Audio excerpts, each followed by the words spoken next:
ang wild animals, hindi dapat talaga inaalagaan yan. Dapat nasa wild yan. Magbuhat nun, hindi na siya nagpi-play bite sa akin. Kumbaga takot na siya. Hi guys. Ingay naman ng manok. So sa mga bago sa page ko, baka ngayon nyo lang nakita itong alaga ko na si Kurumasam. So isa siyang Malayan civet cat. At sa mga balak na naman mag-report sa DNR, kay papel po tong si Kurumasam para hindi na masayang yung mga oras nyo. Yan, kasi natatadad ako ng report eh. Yan, may papel po to, so ayun, kahit punta kayo sa bahay, papakita ko yung papel niya. Yan, so napakaganda ng kulay oh. Para siyang para siyang yung sa pusa, yung Bengal. Yan, ganda oh.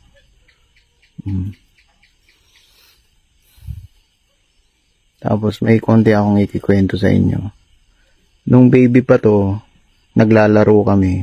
Nilalaro ko siya. Tapos bigla siyang nagalit. Tapos bigla niya akong kinagat. Yung kagat niya talagang baon na baon. Tapos yung kagat niya talagang kagat na galit siya. So magbuhat nun parang, alam mo yun, medyo na-trauma ako.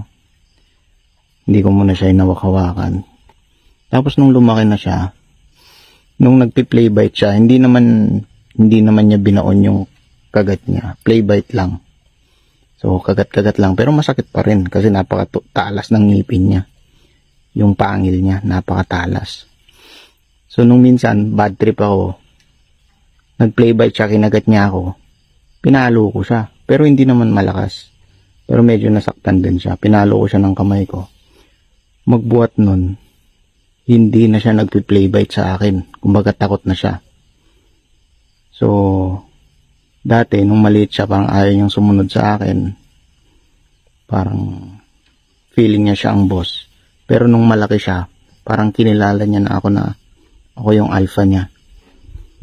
So, ako na yung parang leader niya, ganun. So, dati natatakot akong saktan siya kasi baka mas maging wild or baka mas tumapang ganun. O mas lalo niya akong gagatin. Pero nung lumaki na siya, tapos pinalo ko siya, doon niya na-realize na dapat pala hindi ko kagatin to kasi ito ang boss ko, ito ang alpha ko. Ayun. So, unti-unti medyo nalalaman natin yung mga behavior ng mga ganitong hayop. Kasi actually, medyo nagsisisi ako kasi bakit ko to binili. Kasi, ang wild animals, hindi dapat talaga inaalagaan yan. Dapat nasa wild yan. So, ayun. Pero, yun, habang nagkakaroon tayo ng experience, o nagpi-play bite siya. Pero hindi niya na ako kinakagat. Dati, kinakagat niya ako eh. Pero binabaon niya ngayon, hindi na. Shh.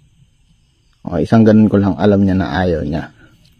Ayan o, dati, pag ginanyan ko nagpi-play bite na eh. Ngayon, hindi na ayaw niya nang kagatin yung kamay ko. Pero sa mga nag-aalaga ng musang, kailangan, syempre baka gayahin niyo yung ginawa ko, tapos makagat kayo, sisihin niya ako. So, hindi ko kayo in-encourage na gawin yon o gawin ito. Pero, parang sinishare ko lang yung experience ko.